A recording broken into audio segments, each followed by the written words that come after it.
Semoga Allah memberikan keselamatan dan berkah bagimu. Para pemirsa, saya akan mempersembahkan suatu topik yang sangat penting. Selama ribuan tahun, para nabi, filsuf, dan ulama memperingatkan umat mereka akan datangnya hari kiamat.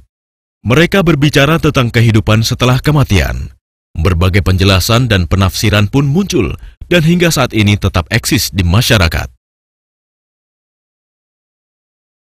Akan tetapi, pada presentasi kali ini kami menjelaskan pandangan Islam mengenai masalah tersebut. Menurut Islam, hari kiamat adalah hari di mana semua makhluk, baik yang nyata maupun yang gaib, akan dimatikan atas perintah Allah.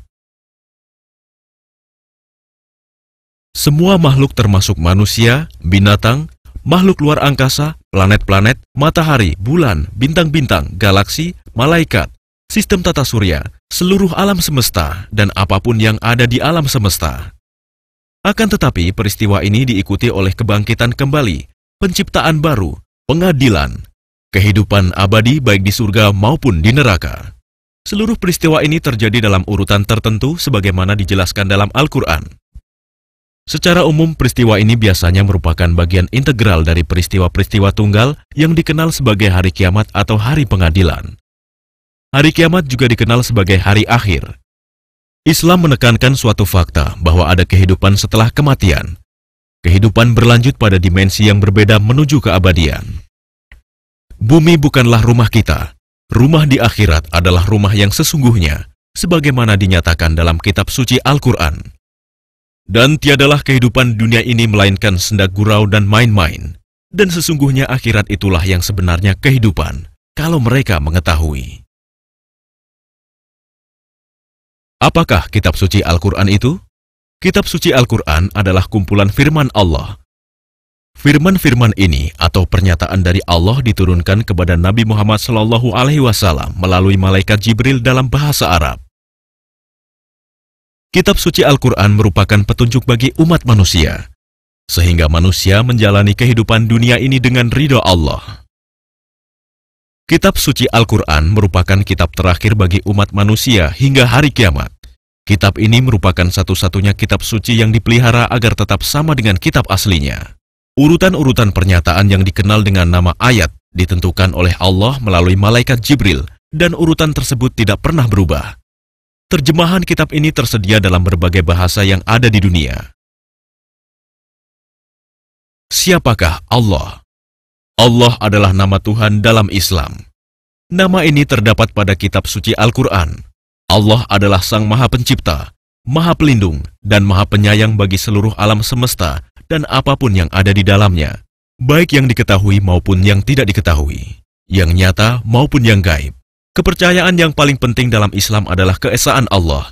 Dia Maha Esa, tapi Dia tidak sendiri. Dia memiliki triliunan makhluk bersamanya.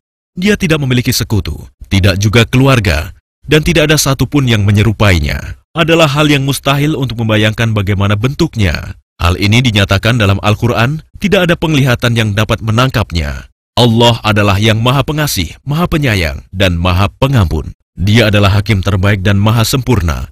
Akan tetapi hukumannya keras.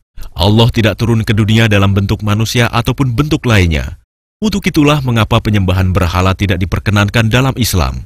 Penyembahan berhala dan kepercayaan akan adanya sekutu Allah merupakan kebohongan nyata dan dosa terbesar yang tidak akan diampuni. Untuk menyediakan petunjuk bagi umat manusia, Dia telah mengutus nabi kepada setiap kelompok umat manusia di dunia dari waktu ke waktu. Melalui para nabi ini, Dia telah memerintahkan mereka apa yang baik dan apa yang jahat. Dia telah memberikan manusia kekuatan untuk memilih antara kebaikan dan kejahatan. Beberapa di antara para nabi ini dijelaskan dalam kitab suci Al-Quran, yaitu Nabi Adam, Nabi Nuh, Nabi Ibrahim, Nabi Musa, Nabi Isa, dan tentu saja Nabi Muhammad SAW. Allah mengutus ribuan nabi, dan Muhammad SAW adalah nabi terakhir. Allah ada di mana-mana, dari timur hingga barat, di seluruh alam semesta dalam waktu bersamaan. Allah berfirman, "Maka sesungguhnya akan kami kabarkan kepada mereka apa-apa yang telah mereka perbuat, sedang kami mengetahui keadaan mereka, dan kami sekali-kali tidak jauh dari mereka." Allah memberikan kehidupan dan kematian. Kita semua akan kembali kepadanya setelah kita menunaikan tugas kita di dunia. Terdapat 99 nama Allah di dalam kitab suci Al-Quran. Mari kita senantiasa memohon ampunannya. Keimanan. Keimanan akan hari pengadilan termasuk ke dalam rukun iman dalam Islam. Jika seorang Muslim tidak mengimani atau memiliki keraguan tentang hari pengadilan, maka hal itu amat jauh untuk menjadi seorang Muslim. Ia harus mengimani surga dan neraka.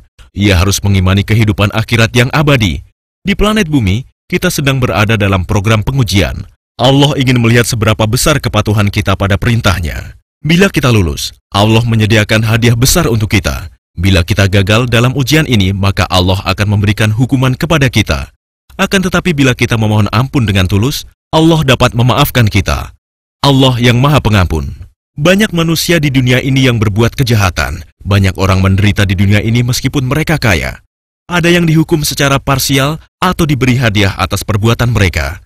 Pada hari kiamat, keadilan yang sempurna akan diberikan kepada setiap orang dan pahala yang sempurna akan diberikan.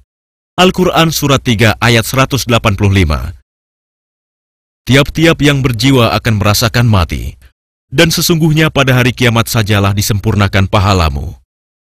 Barang siapa dijauhkan dari neraka dan dimasukkan ke dalam surga, maka sungguh ia telah beruntung. Kehidupan dunia itu tidak lain hanyalah kesenangan yang memperdayakan.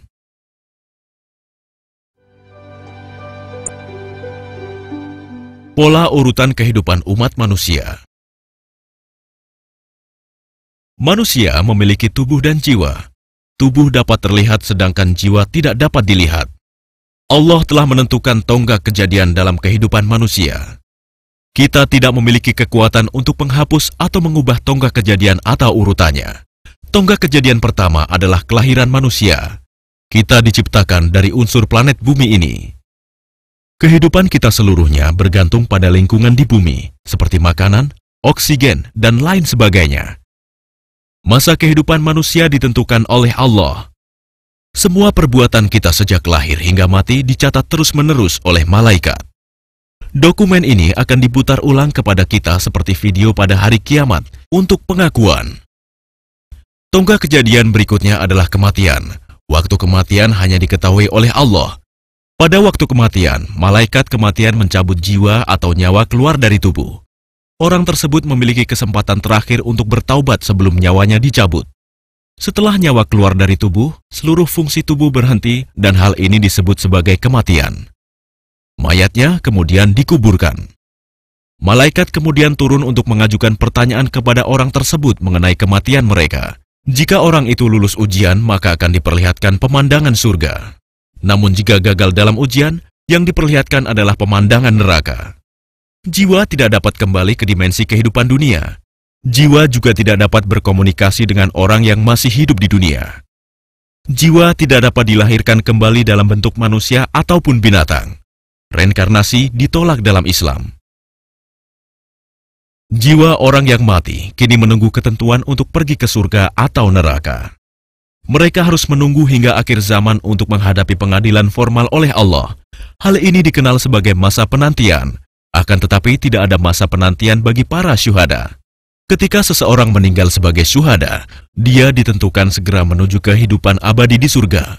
Mereka tidak harus menunggu hingga hari pengadilan.